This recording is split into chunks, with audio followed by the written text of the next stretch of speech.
Bismillahirrahmanirrahim. Assalamualaikum warahmatullahi wabarakatuh. Alhamdulillahilladzi bi ni'matihi tatimmus shalihat. Asyhadu wa nashhadu an la ilaha illallah wahdahu la syarika lah. Wa asyhadu anna sayyidana Muhammadan abduhu wa rasuluh. وأصلي وأسلم على هذا النبي الكريم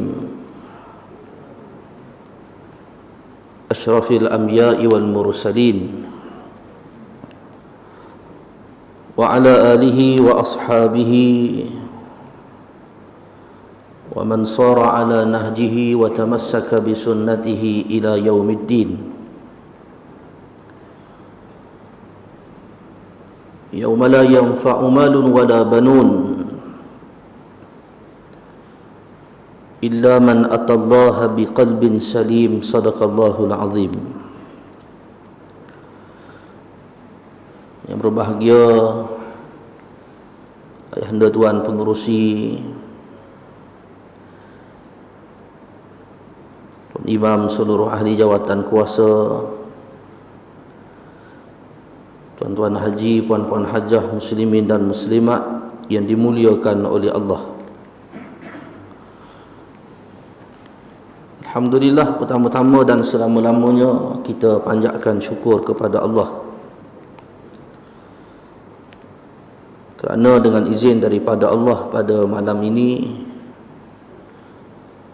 sekali lagi kita diberi peluang dan juga kesempatan untuk dapat sama-sama kita bertemu dan juga berhimpun, dan seterusnya kita menyambung bacaan daripada kitab yang sedang kita bincangkan di surau ini. Kita masih lagi membincangkan kisah ataupun riwayat daripada sahabat Nabi SAW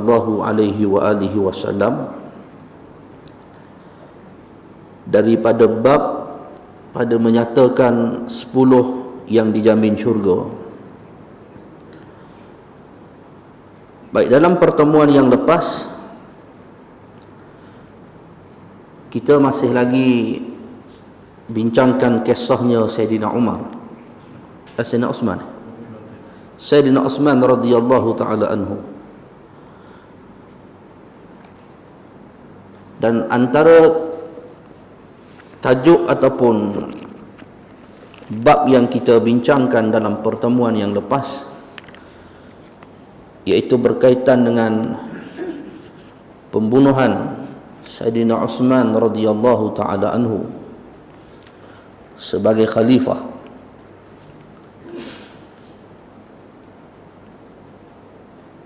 Dan kematian Sayyidina Uthman radhiyallahu taala anhu ini adalah sejarah yang kedua kematian yang melibatkan Amirul Mukminin ataupun khalifah. Bermula dengan Sayyidina Umar radhiyallahu taala anhu yang juga mati akibat dibunuh. Maka demikianlah juga Sayyidina Uthman radhiyallahu taala anhu yang mengakhiri hayat kehidupannya juga akibat mati dibunuh.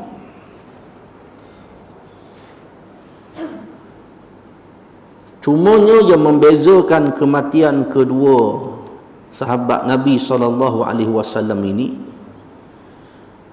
mati mereka di tangan siapa?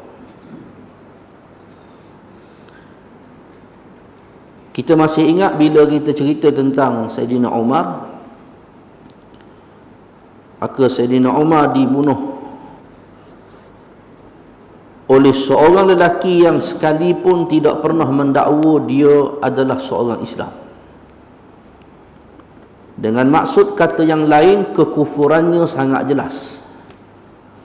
Orang semua tahu dia ni memang kafir, bukan Islam.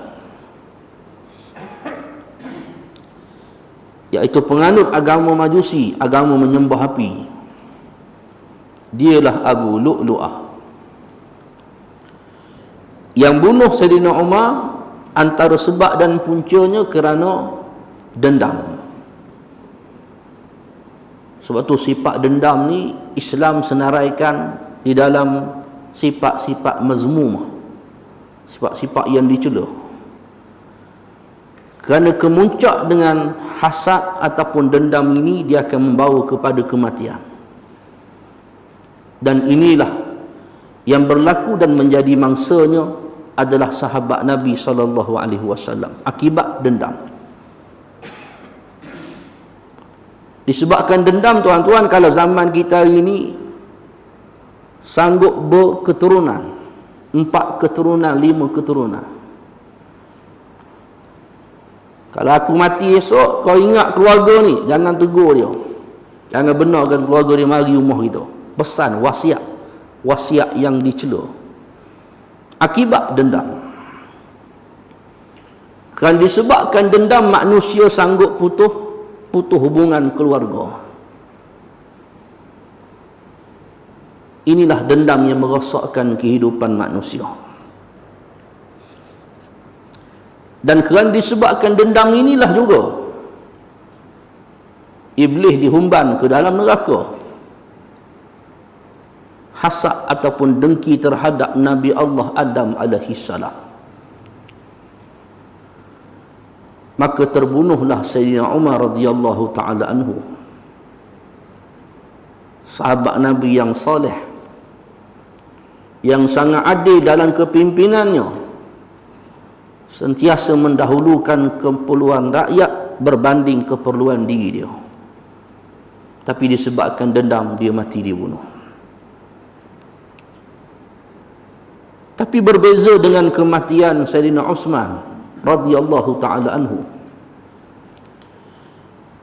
di mana sahabat ini mati dibunuh oleh seorang lelaki yang satu ketikanya pernah mendakwa dia adalah orang yang sangat sayang dan kasih kepada Islam. Pada masa yang sama, dia membuat perancangan untuk menjahanamkan Islam, sama ada daripada dalam ataupun daripada luar. Inilah orang yang Al-Quran dan juga hadis sifatkan sebagai Zul Wajhain. Orang Melayu kita panggil apa? Talam dua muka. Istilah hadis sebut Zul Wajhain, yang memiliki dua muka, ataupun bahasa Al-Qurannya, inilah orang-orang munafik. Dialah Abdullah bin Sabah. Siapa Abdullah bin Sabah? Kita mungkin pernah mendengar riwayat kisah dia. Saya sebut secara ringkas. Di mana Abdullah bin Sabah ni, tuan-tuan, dia ni adalah seorang lelaki Yahudi asalnya. Abdullah bin Sabah. Dan hakikatnya dia adalah seorang Yahudi. Tapi ketika mana dia masuk di kota Mekah, dia mula muncul di kota Mekah lagi, iaitu ketika mana Nabi SAW masih hidup. Kemudian muncul di zaman Nabi di bumi Madinah, masuk ke bumi Madinah. Akhirnya Abdullah bin Sabah ini dihalau dan diusir oleh Nabi keluar meninggalkan bumi Madinah. Nabi ini manusia yang sangat penyayang orangnya. Kalau tak ada sebab, Nabi tak akan halau dan usir. Dan pengusiran yang dibuat ini tidak lain dan tidak bukan kerana telah sampai wahyu Allah kepada Nabi. Kerana tindak tanduk Nabi di atas dunia ketika hayat Nabi semuanya berpaksikan wahyu Allah, bukan berdasarkan hawa ataupun kehendak nafsu baginda. Nabi bukan setakat pernah menghalau Abdullah bin Sabah, Nabi juga menghalau penduduk asal kota Madinah. Daripada satu sudut, kalau kita fikir, oh tak apalah Rasulullah halau Abdullah bin Sabah, dia pun memang orang luar daripada bumi Yaman, orang Yaman. Kita biasa dengar kerajaan Sabah. Dalam Al-Quran ada surah Sabah. Kita pernah dengar kisahnya apa? Maharaja Balkis. Yang semua sejarah-sejarah ni ada di Yaman. Saya dah sebut bulan lepas, saya ingat. Istana Raja Balkis, kesannya masih ada saki-baki di Yaman dan dapat dilihat sehingga hari ini. Saya berkesempatan tahun pertama saya sampai awal waktu tu, 2 bulan sebelum dia buka pendaftaran pengajian di Jamiah, pergi dulu tuan-tuan, satu tempat namanya Ma'rib. Jarak perjalanan daripada ibu negara Yaman, Sana'a, nak ke Ma'rib naik bas ambil masa kurang lebih 5 jam perjalanan, menempuhi padang pasir kiri dan kanan. Kesan sejarahnya masih ada. Dan di bumi Ma'rib ini juga adalah satu yang disebut sebagai empangan Ma'rib, yang kisahnya juga disebut dalam surah As-Sabah, surah Sabah.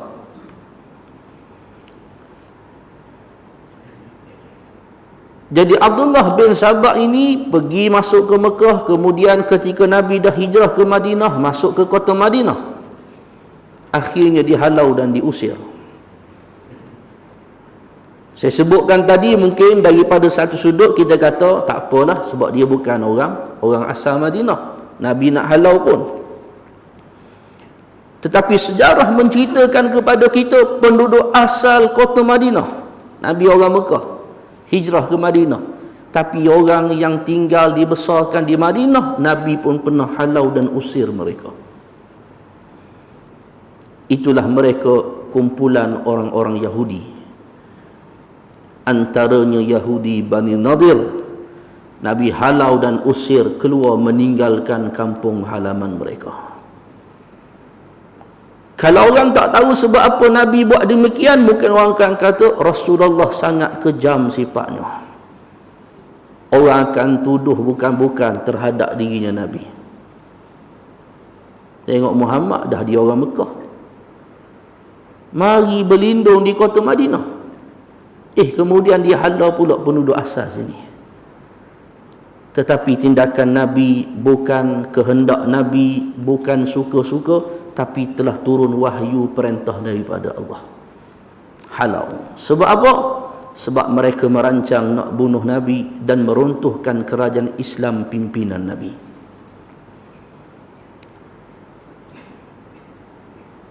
Mengapa Abdullah bin Sabah dihalau? Wahyu Allah kepada Nabi kerana dia datang ke kota Madinah ada tujuannya.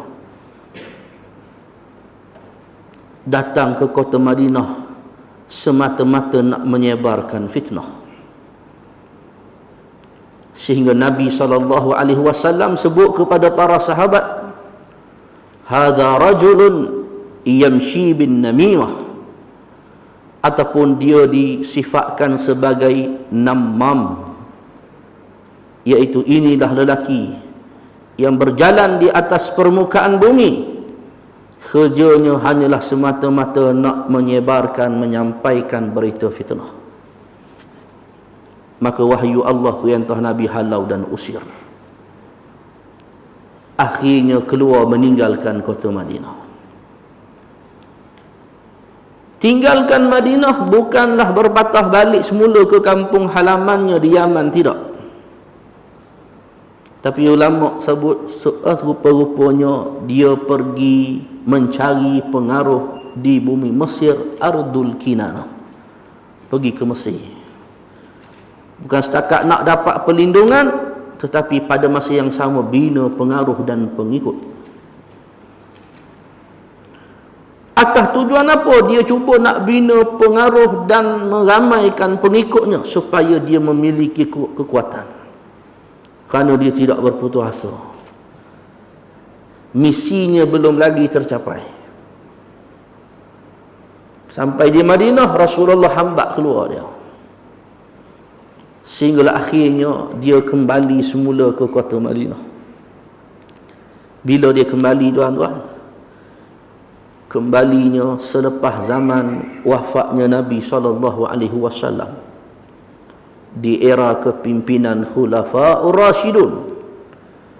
Antaranya di zaman Sayyidina Osman dia muncul kembali. Zaman Sayyidina Abu Bakar dia tak berani, tuan-tuan. Sayyidina Abu Bakar ni sahabat Nabi, walaupun ramai orang sebut dia ni sahabat yang lembut, tak. Tapi Sayyidina Abu Bakar ni walaupun daripada zahir nampak lembut, tapi dia sahabat Nabi yang sangat tegas dan ditakuti lagi disegani. Tegas Sayyidina Abu Bakar ni. Jadi ketegasan Sayyidina Abu Bakar menyebabkan Abdullah bin Sabah tak berani muncul di Madinah di zaman kepimpinan Sayyidina Abu Bakar kurang lebih 2 tahun. Tak muncul dia. Zaman Sayyidina Umar lagilah dia tak berani, tuan-tuan. Tetapi dia ambil peluang dan kesempatan masuk ke kota Madinah ketika zaman kepimpinan Sayyidina Osman. Kerana apa? Kerana Sayyidina Osman ni sangat diperakui sahabat Nabi yang sangat lunak, orang yang sangat lunak dalam bermuamalat ataupun berbicara.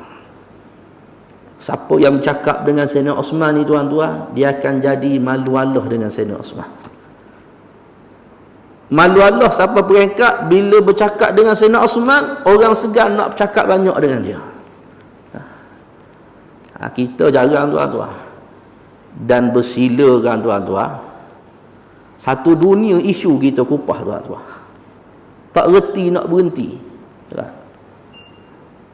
Dan mengadap kat kedai kopi, lepas segelah tambah segelah.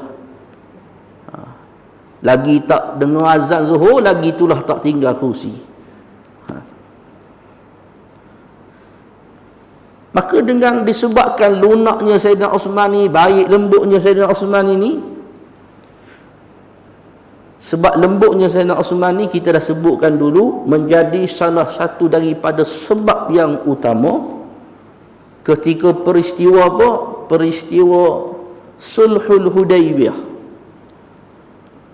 Apa peristiwa Sulhul Hudaibiyah, tuan-tuan? Perjanjian Hudaibiyah. Apa kait dengan Sayyidina Osman? Nabi, para sahabat sebulat suara bersetuju hantar dia menjadi muhaddis, juru bicara, mewakili pihak Islam. Pergi di tengah-tengah pimpinan masyarakat kota Mekah musyrikin, bercakap mewakili pihak Nabi dan juga umat Islam, supaya Quraisy Mekah bagi izin nak masuk ke kota Mekah buat umrah pada tahun itu. Sebab apa? Dia ni bila bercakap orang segan dengan dia, dan dia lunak dalam berbicara, lembut. Kita ni kadang-kadang, tuan-tuan, kawan depan kita cakap macam kawan duduk seberang sungai bertempik, tuan-tuan. Lalah kena lempang, mu ni nak bagi aku pekak telinga. Lunak Sayyidina Osman. Jadi hadirin mukminin sekalian, maka Abdullah bin Sabah ambil kesempatan di zaman Sayyidina Osman memimpin kerajaan Islam. Dan bila dia muncul di bumi Madinah, dia ni cerdik kan, sebab dia dah lama dah buat perancangan. Antaranya kata ulama tarikh, kalau buka dalam kitab Bidayah wa Nihayah yang dikarang oleh Al-Imam Ibn Kathir rahimahullahu ta'ala, semua ini dibuat dengan cara yang sangat tersusun. Maka dia mencari peluang dan saat ketika itu sahabat Nabi, orang Islam tak ramai di kota Madinah. Bila lagi, tuan-tuan? Bila lagi orang kurang di Madinah, sahabat kurang di Madinah? Antaranya ketika mana musimnya haji. Dalam peristiwa ini, ulama sebut boleh dikatakan sebahagian besar di kalangan kibaru sahabah, sahabat-sahabat yang besar yang masih hidup, mereka pergi mengerjakan haji pada tahun itu. Tapi yang tinggal berada di Madinah tidak ramai, melainkan di kalangan sahabat-sahabat yang kecil, yang dulu ketika hayatnya Nabi, mereka ni anak-anak muda. Antara disebutkan beberapa nama, antaranya Abdullah bin Zubair, yang zaman Nabi ni dia ni budak-budak. Antaranya cucunya Nabi SAW, Hasan dan Husain.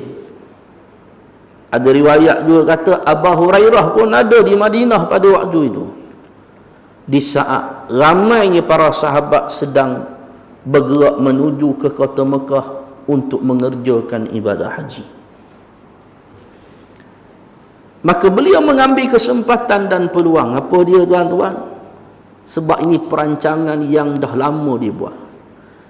Jadi daripada bumi Mesir, Abdullah bin Sabah dan para pengikut-pengikut setianya telah siap memakai kain ihram. Pakai kain ihram siap-siap, tuan-tuan. Apa helah dia? Helah dia satu je, supaya bila dah masuk sempadan ke kota Madinah dan bertembung dengan rombongan orang Madinah nak pergi haji, sekalipun orang-orang Madinah kenal dia Abdullah bin Sabah, tetapi bila melihat keadaan datangnya dengan memakai kain ihram, supaya orang Madinah beranggapan, bersangka baik dia ni dah berubah, bukan Abdullah bin Sabah yang dulu lagi. Boleh jadi kedatangan dia pada kali ini, kedatangan dia sebagai seorang yang baik dan tidak lagi memusuhi Islam. Dah pakai kain ihram, takkan nak tanya dah Islam ke belum kan? Bersangka baik. Boleh jadi dah peluk Islam, jadi datang memang nak pergi mengerjakan ibadah haji. Tapi rupa-rupanya tidak demikian. Sebaliknya, pakai kain ihram ni hanya sekadar helah sahaja, untuk mengkaburi mata pandangan sahabat Nabi orang Madinah yang berselisih dengan dia nanti, dan apa yang dia jangkakan ianya berlaku. Tidak ada sekelumit pun perasaan sangkaan buruk di dalam hati orang Madinah, termasuk sahabat Nabi, bila melihat kemunculannya pada tahun itu, melainkan mereka menyangka dia dah Islam dan dia telah berubah dan dia ingin mengerjakan haji pada tahun itu bersama-sama dengan kita. Rupa-rupanya, tuan-tuan, dalam keadaan ramainya orang bergerak nak menuju ke kota Madinah, sebaliknya Abdullah bin Sabah dan para pengikutnya, mereka beralih arah menuju masuk ke kota Madinah. Patah masuk ke kota Madinah, tuan-tuan, kerana risikan yang telah dihantar telah memaklumkan waktu ni waktu yang sangat sesuai.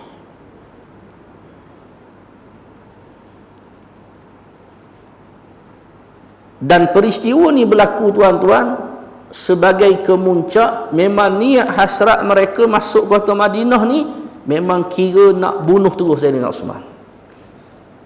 Bukan kata nak berunding, nak berbincang, tak. Sebab rundingan dan perbincangan dah dibuat sebelum itu.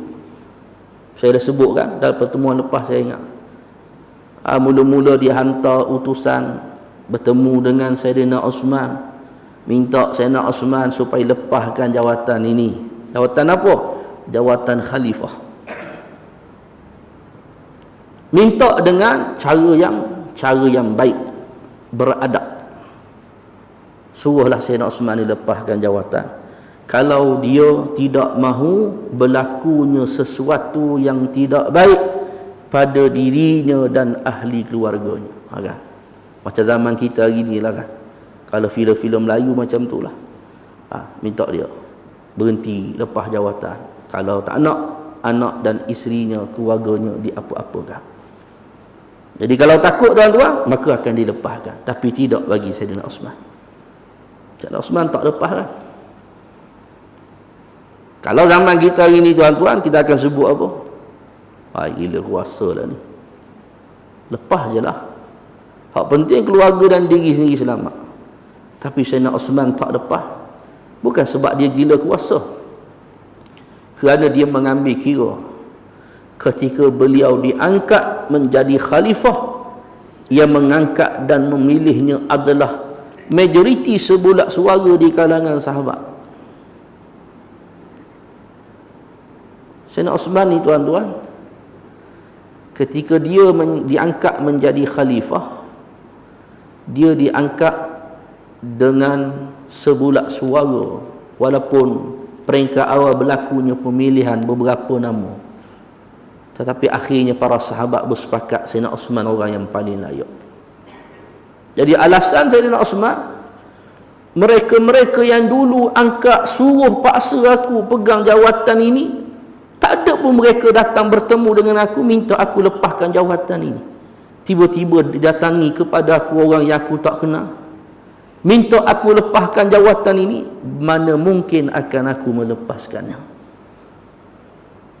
Dia tak akan lepaskan. Kerana apa? Kerana alasan yang kedua, kata Sayyidina Osman, ketika Nabi sallallahu alaihi wasallam hidup, Nabi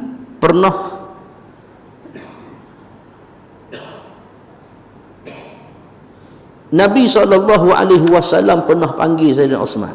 Ketika hayatnya Nabi pernah panggil akan Sayyidina Osman dan Nabi menyampaikan satu wasiat. Dan hadis ni, kata ulama hadis, Nabi sebut ketika akhir hayatnya Nabi, sebelum Nabi wafat, tahun ketika Nabi wafat.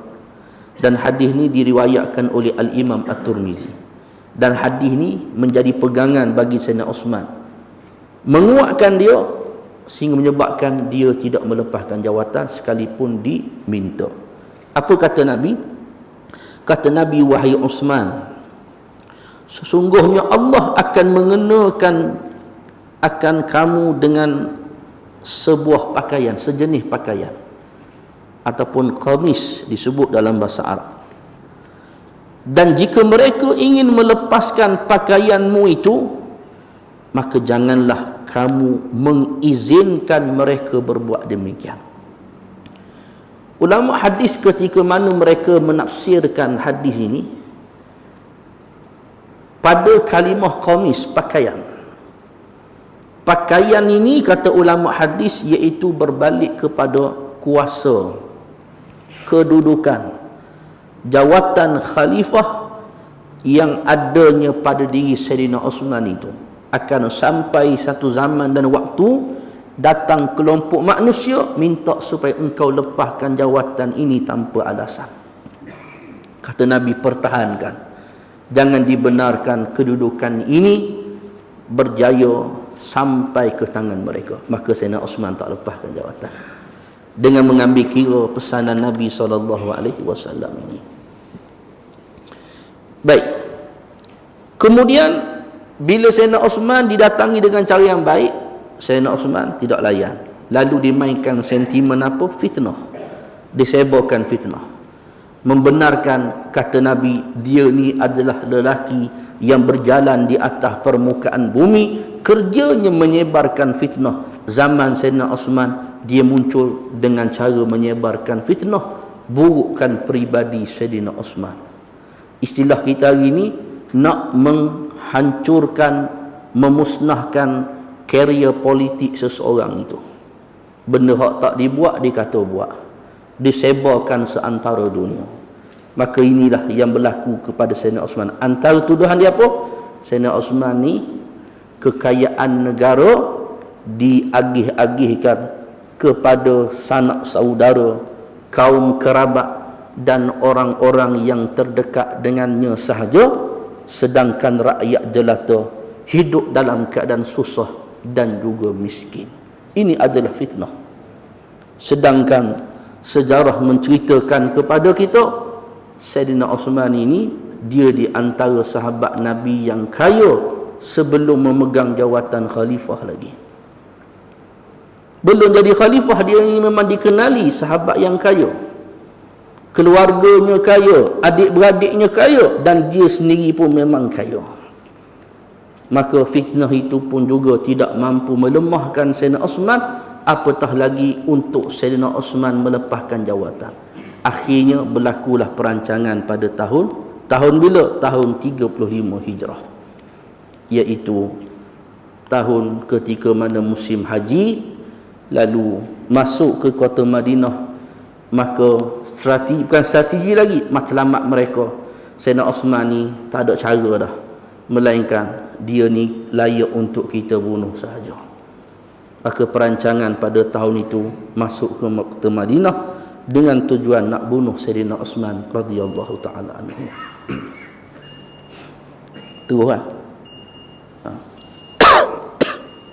Baik, kita habiskan kisah Sayyidina Osman terus pada malam ni. Ringkasnya tuan-tuan,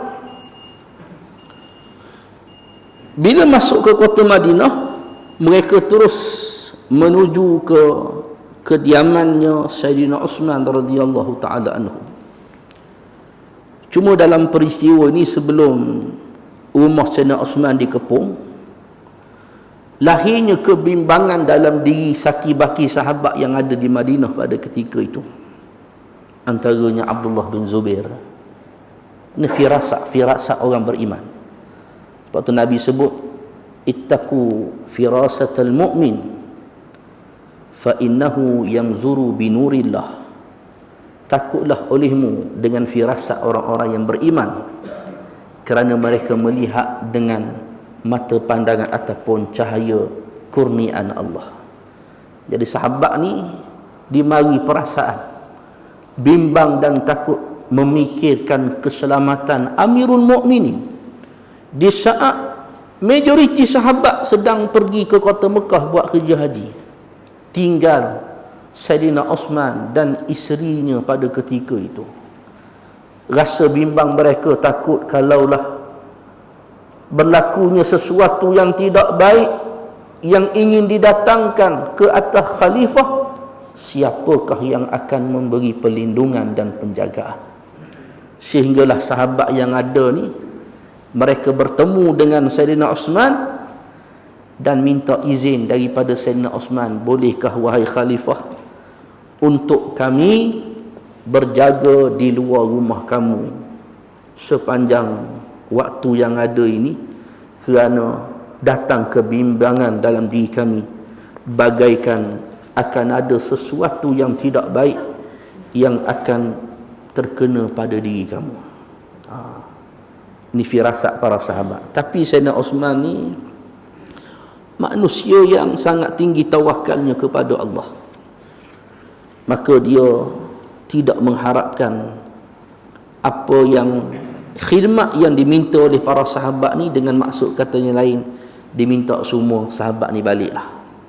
Aku tidak memerlukan khidmat pertolongan daripada kalian. Sesungguhnya pasti Allah Ta'ala akan menjaga dan memberi perlindungan kepadanya. Akhirnya sidang jemaah sekalian, bila sahabat ni dah balik, maka muncullah Abdullah bin Sabah dan para pengikutnya. Maka kediaman rumah khalifah ketika itu dikelilingi oleh para pengikut Abdullah bin Sabah, termasuklah beliau. Dan orang yang mula-mula sekali perasan ketika mana Abdullah bin Sabah dan para pengikutnya berada di sekeliling rumah ini, iaitu isteri kepada Sayyidina Osman itu sendiri. Sayyidina Osman yang mula-mula sekali perasan. Siapa isterinya yang ada pada ketika itu? Kita dah bacakan dulu. Ada seorang isteri, dan ini adalah isterinya yang terakhir, yang bernama Nailah binti Al-Farafisah Nailah Al-Farafisah, ni isteri dia, yang ketika itu bersama dengan Sayyidina Osman di dalam rumah. Dan Nailah melihat dan perasan sekumpulan manusia yang tak dikenali sedang mengepung kediaman mereka.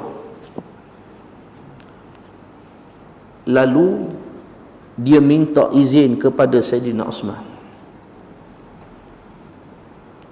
Dan dalam riwayat sebut, di mana Sayyidina Osman sebenarnya dia dah tahu hari ini akan berlakunya sesuatu yang tak baik kepada diri dia.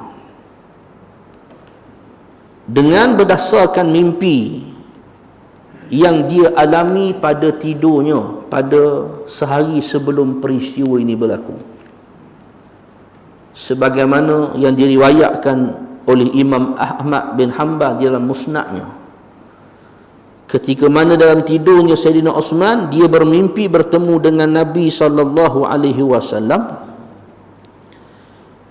Dan dalam mimpi itu apa kata Nabi kepada Sayyidina Osman? Wahai Osman, sesungguhnya engkau akan berbuka bersama dengan kami di dalam syurga esok hari. Kami ini kembali kepada siapa? Rasulullah sallallahu alaihi wasallam dan Sayyidina Umar serta Sayyidina Abu Bakar. Dalam mimpi ini Rasulullah sebut, engkau akan berbuka puasa bersama dengan kami esok hari. Maka hari ketika berlakunya kejadian, Sayyidina Osman memang berpuasa. Maka dengan apa yang dia alami dalam mimpi ini, dia dah menjangkakan akan ada berlaku sesuatu. Kerana isyarat telah datang di dalam tidurnya melalui mimpi bertemu dengan Nabi SAW. Lalu sidang Jumaat sekalian, dia berpuasa pada hari itu. Maka bila dikepung, lalu Nailah minta izin kepada Sayyidina Osman dan bagi tahu, sesungguhnya aku melihat di rumah kita sedang dikepung oleh orang-orang yang tak dikenali. Apa permintaan Nailah? Pertama sekali Nailah dia minta izin, dia kata, bolehkah aku memperlihatkan aurat rambutku supaya diperlihatkan oleh mereka, dengan harapan timbulnya rasa segan malunya mereka apabila melihat auratnya isteri kepada sahabat dan akhirnya mereka meninggalkan kediaman kita. Itu strategilah yang cuba dibuat oleh Nailah, tapi Sayyidina Osman tidak membenarkan sama sekali. Sehingga akhirnya diringkahkan cerita, lalu rumah Sayyidina Osman radhiyallahu taala anhu telah diceroboh masuk oleh Abdullah bin Sabah dan juga para pengikut-pengikutnya.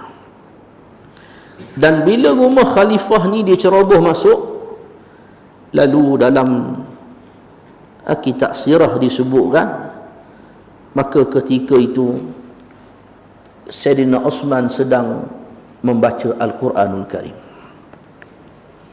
dan di tangannya masih lagi berpegangnya, tangan kanannya masih lagi dipegang mushaf. Dan ketika mana disedari pintu rumahnya dipecah masuk, lalu Sayyidina Osman menghabiskan bacaan Al-Quran, iaitu pada ayat 137 suratul Baqarah. Ini ayat yang terakhir yang dibaca sebelum dia tutup mushaf, dan dia pegang lagi mushaf di tangan kanan dia. Ayat yang berbunyi apa? Kita boleh rujuk lepas ni, fasayakfikahumullah wa huwas samiul alim. Maksudnya apa? Maka Allah akan memelihara kamu dan mereka. Cukuplah Allah menjadi pelindung, penjaga buat kamu dan mereka. Dan dialah Allah Maha mendengar lagi Maha mengetahui. Dan salah seorang daripada para pemberontak kemudian masuk dan memukul Amirul Mukminin Sayyidina Osman dengan pedang yang berada di tangannya. Pukulan itu, libasan itu tersebut mengenai tangannya sehingga putusnya tangan kanan Sayyidina Osman. Dan yang berlaku, kata ulama, sehingga bila terpotongnya tangan Amirul Mukminin, percikan darah itu terkena pada mushaf yang ketika itu masih berada di genggaman tangan dia.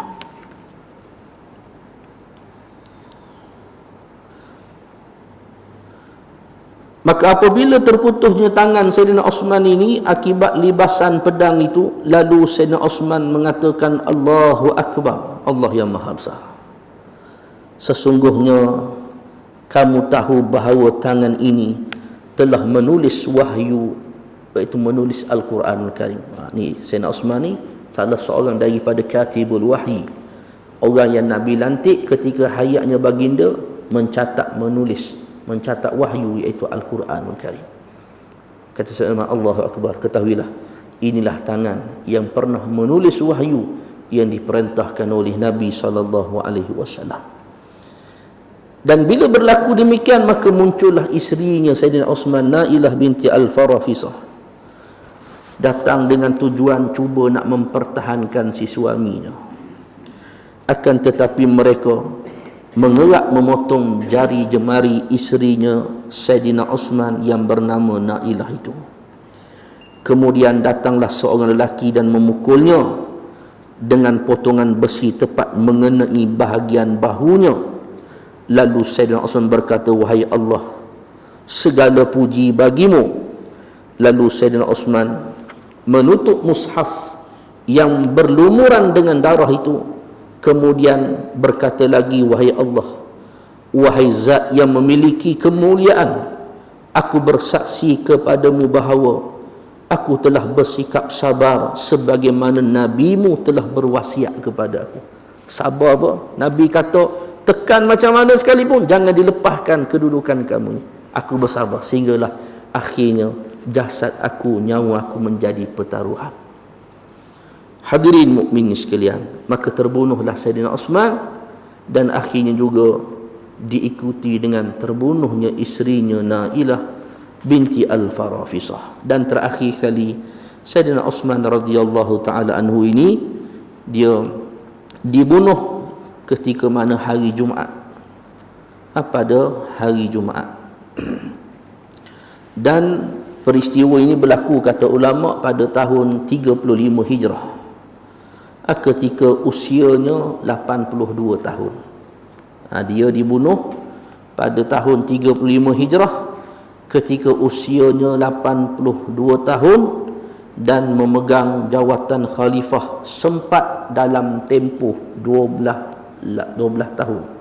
Jadi antara 4 khulafaur rasyidun ni, dialah yang paling lama sekali memegang jawatan sebagai khalifah, dan jasadnya dikebumikan di tanah perkuburan Baqi' yang kedudukannya kita lihat dan kita saksikan hari ini sebelah daripada Masjid Nabawi. Hadza wa billahi taufik.